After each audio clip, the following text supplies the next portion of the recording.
Sa Pilipinas, isa sa pinakasikat na fast food restaurants ay ang KFC. Maraming Pilipino ang lumaki na kumakain ng kanilang sikat na fried chicken, gravy, mashed potato at mga burger tulad ng Zinger. Sa mga mall, highway at kahit sa mga delivery apps, halos kahit saan ay makikita ang restaurant na ito. Dahil sa kanilang finger-licking good na slogan, maraming tao ang naniniwala na ito ay isang masarap at sulit na pagkain para sa pamilya. Ngunit sa likod ng masarap na lasa at crispy na balat ng manok, may ilang bagay na dapat mong malaman bago ka muling kumain dito. Ayon sa ilang pag-aaral tungkol sa fast food, ang madalas na pagkain ng mga deep-fried na pagkain ay maaaring magdulot ng iba't ibang problema sa kalusugan. Kabilang dito ang pagtaas ng kolesterol, obesity, high blood pressure at iba pang sakit sa puso. Maraming fast food meals ang mataas sa sodium, fat at calories na maaaring makasama kung madalas kainin. Bukod dito, ang paraan ng pagluluto ng fried chicken, lalo na ang deep frying sa mantika, ay nagdadagdag ng malaking dami ng taba at calories sa pagkain. Sa proseso ng deep frying, sumisipsip ng mantika ang breading ng manok kaya mas tumataas ang fat content nito. Hindi ibig sabihin nito na bawal kumain ng fast food, ngunit mahalagang malaman ng bawat Pilipino kung ano ang epekto nito sa ating katawan, lalo na kung madalas itong kinakain. Sa video na ito, tatalakayin natin ang 6 na dahilan kung bakit dapat kang mag-isip muna bago kumain sa KFC. Ang mga dahilan na ito ay batay sa mga research tungkol sa fast food, nutrition at kalusugan. Kung ikaw ay mahilig sa fried chicken o madalas kumain sa fast food kasama ang pamilya, mahalagang panoorin mo ito hanggang sa dulo.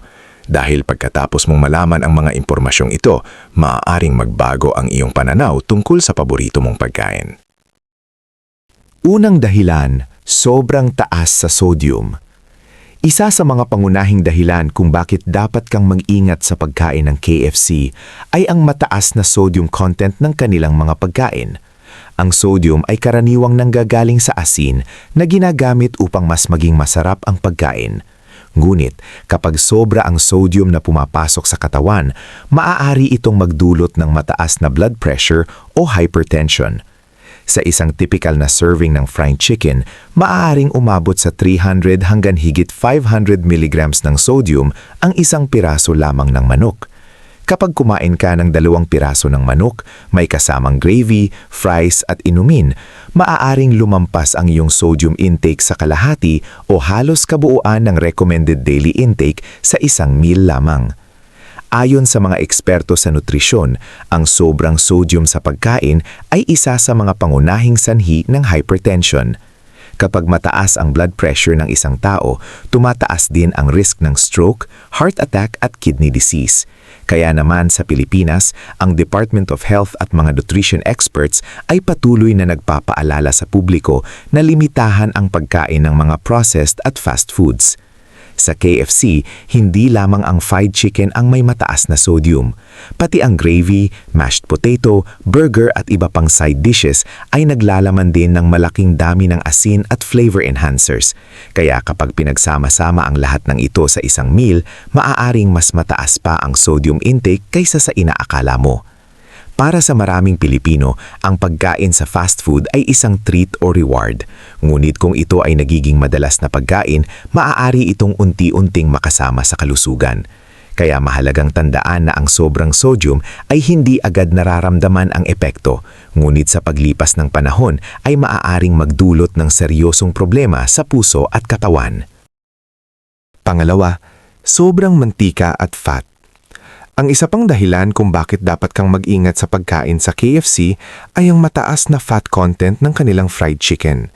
Ang pangunahing dahilan nito ay ang paraan ng pagluluto na tinawag na deep frying. Sa prosesong ito, ang manok ay nilulubog sa mainit na mantika upang maging crispy ang balat at masarap ang lasa. Sa deep frying, ang breading ng manok ay sumisipsip ng mantika habang ito ay niluluto. Dahil dito, tumataas ng malaki ang dami ng calories at fat sa bawat piraso ng chicken. Ang mga pagkain na mataas sa saturated fat ay maaaring magpataas ng LDL cholesterol o ang tinatawag na bad cholesterol. Kapag mataas ang cholesterol sa dugo, maaaring mabarahan ang mga ugat na nagdadala ng dugo sa puso at utak. Ito ang isa sa mga pangunahing dahilan ng heart attack at stroke. Sa maraming fast food meals, hindi lamang ang manok ang may fat. Ang fries, biscuits, gravy at iba pang side dishes ay may dagdag na calories at fat din. Kapag pinagsama-sama ang lahat ng ito sa isang meal, maaaring maging napakataas ng total fat intake sa isang pagkain lamang. Para sa mga Pilipino na madalas kumain sa mall o nag-order ng delivery, madali lamang ubusin ng isang buong fast food meal nang hindi napapangsin kung gaano karaming calories at fat ang nakonsumo. Ngunit kung ito ay nagiging regular na habit, maaaring magdulot ito ng weight gain at iba pang health problems. Hindi masama kumain ng fried chicken paminsan-minsan, ngunit mahalagang tandaan na ang sobrang mantika at fat sa pagkain ay maaaring magdaroon ng malaking epekto sa kalusugan sa mahabang panahon. Kung nanonood ka pa rin ng video na ito at nakakatulong sa iyo ang mga impormasyong ito, paki-comment ng numero 2 sa ibaba para malaman kung nandito ka. At kung hindi ka pa nakasubscribe, inirerekomenda kong mag-subscribe ka at i-on ang bell notification para hindi mo makaligtaan ang mga susunod na videos. Ang iyong suporta ay tumutulong sa amin na makagawa pa ng magagandang content para sa iyo. Ngayon, magpatuloy tayo. Pangatlo, mga additives at flavor enhancers. Isa pang dahilan kung bakit dapat kang mag-ingat sa pagkain sa KFC ay ang paggamit ng mga additives at flavor enhancers sa kanilang pagkain. Upang mapanatili ang masarap na lasa at consistency ng kanilang menu items, gumagamit ang mga fast food chains ng iba't ibang food additives. Isa sa mga kilalang flavor enhancers na ginagamit sa ilang fast food products ay ang monosodium glutamate o MSG. Ang MSG ay ginagamit upang palakasin ang savory o umami na lasa ng pagkain. Ayon sa ilang impormasyon tungkol sa mga produkto ng KFC, ang ilan sa kanilang menu items ay naglalaman ng MSG bilang bahagi ng seasoning. Bagamat itinuturing na ligtas ang MSG sa maliit na dami, may ilang tao na sensitibo dito. Ang ilan ay nakakaranas ng simptomas tulad ng headache, flushing o discomfort pagkatapos kumain ng pagkain na may MSG. Dahil dito, may mga tao na pinipiling umiwas sa mga pagkain na may ganitong additives. Bukod sa MSG, may iba pang preservatives at flavoring agents na ginagamit upang mapanatili ang lasa at shelf life ng fast food products. Sa KFC Philippines, ang ilang pagkain ay maaring maglaman ng allergens tulad ng wheat, soy, milk at gluten. Para sa mga taong may food allergies o sensitivities, mahalagang malaman ang mga ingredients na nasa kanilang kinakain. Kahit ang simpleng gravy o burger ay maaring may sangkap na maaring magdulot ng allergic reaction.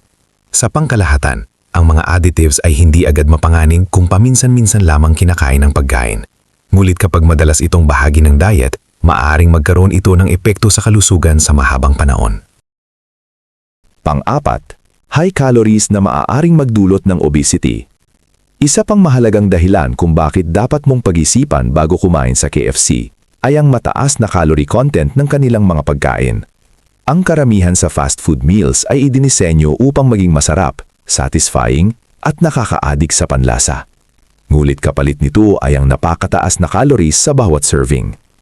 Kapag ang isang tao ay kumain ng mas maraming calories kaysa sa kailangan ng katawan, ang sobrang energy ay naiipon bilang taba. Sa paglipas ng panahon, maaari itong magdulot ng weight gain at obesity. Ayon sa mga pag-aaral tungkol sa fast food consumption, ang madalas na pagkain ng mga high-calorie meals ay may kaugnayan sa pagtaas ng risk ng diabetes at metabolic diseases. Sa isang typical na fast food meal mula sa KFC, halimbawa, 2 piraso ng fried chicken, fries, gravy at soft drink, maaaring umabot sa napakataas na calorie intake sa isang upuan lamang. Para sa maraming Pilipino na may sedentary lifestyle o kulang sa physical activity, ang sobrang calories ay madaling magdulot ng timbang na mahirap ng bawasan. Bukod dito, ang kombinasyon ng fat, salt, at flavor enhancer sa fast food ay maaaring mag-trigger ng dopamine release sa utak na nagdudulot ng pakiramdam ng kasiyahan. Dahil dito, mas nagiging tempting kumain muli ng parehong pagkain. Ito ang dahilan kung bakit maraming tao ang nahihirapang kontrolin ang pagkain ng fast food. Habang masarap ito sa panlasa, maaari itong magdulot ng hindi inaasahang epekto sa timbang at kalusugan kapag naging regular na bahagi ng diet. Kung nanonood ka pa rin ng video na ito at nakakatulong sa iyo ang mga impormasyong ito, paki-comment ng numero 4 sa ibaba para malaman kung nandito ka. At kung hindi ka pa nakasubscribe, inirerekomenda kong mag-subscribe ka at i-on ang bell notification para hindi mo makaligtaan ang mga susunod na videos. Ang iyong suporta ay tumutulong sa amin na makagawa pa ng magagandang content para sa iyo. Ngayon, magpatuloy tayo. Pang-5, posibleng pagbuo ng harmful chemicals sa high-heat cooking. Isa pang mahalagang bagay na dapat malaman tungkol sa fried chicken ay ang epekto ng high-heat cooking sa pagkain. Kapag ang karne ay niluto sa napakataas na temperatura, tulad ng deep frying o grilling, maaaring mabuo ang ilang chemical compounds na maaaring makasama sa katawan. Ayon sa ilang pag-aaral, ang mga chemical tulad ng heterocyclic amines o HCAs ay maaaring mabuo kapag ang karne ay niluto sa mataas na temperatura. Ang mga compound na ito ay pinag-aaralan dahil sa kanilang posibleng kaugnayan sa ilang uri ng cancer.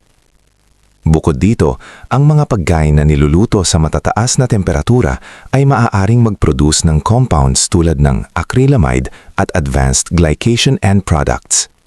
Ang mga ito ay nauugnay sa inflammation at oxidative stress sa katawan. Hindi ibig sabihin nito na ang pagkain ng fried chicken ay agad magdudulot ng sakit. Ngunit ipinapakita ng mga research na ang madalas na pagkain ng mga ganitong uri ng pagkain ay maaaring magpataas ng risk ng ilang chronic diseases sa paglipas ng panahon. Sa Pilipinas, maraming tao ang mahilig sa crispy fried foods mula sa street food hanggang sa fast food chains.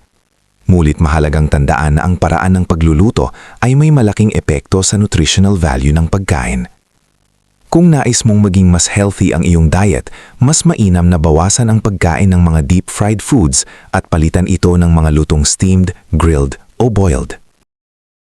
Pang-anim, posibleng epekto ng madalas na pagkain ng fast food sa pangmatagalang kalusugan. Isa sa pinakamahalagang dahilan kung bakit dapat mong pag-isipan muna bago kumain sa mga fast food tulad ng KFC ay ang posibleng epekto nito sa iyong pangmatagalang kalusugan. Ayon sa maraming pag-aaral sa larangan ng nutrisyon, ang madalas na pagkain ng mga pagkaing mataas sa mantika, asin at calories ay maaaring magdulot ng iba't ibang problema sa kalusugan. Kadalasan, ang mga pagkain sa fast food ay deep-fried at dumadaan sa proseso na naglalaman ng maraming sodium, saturated fats at preservatives upang mapanatili ang lasa at shelf life. Kapag ito ay nakasanayan at naging bahagi ng regular na diet, maaaring tumaas ang panganib ng mga sakit tulad ng high blood pressure, type 2 diabetes at heart disease. Sa Pilipinas, kung saan maraming pamilya ang mahiling sa pritong pagkain tulad ng fried chicken, mahalagang maging mas maingat sa pagpili ng kinakain. Hindi naman ibig sabihin na bawal kumain sa fast food, ngunit ipinapayo ng mga eksperto sa nutrisyon na gawing paminsan-minsan lamang ang pagkain ito at hindi araw-araw. Ang problema ay kapag naging regular na bahagi ng diet ang fast food dahil maaari itong magdulot ng unti-unting pagtaas ng timbang at pagbaba ng kalidad ng nutrisyon na natatanggap ng katawan.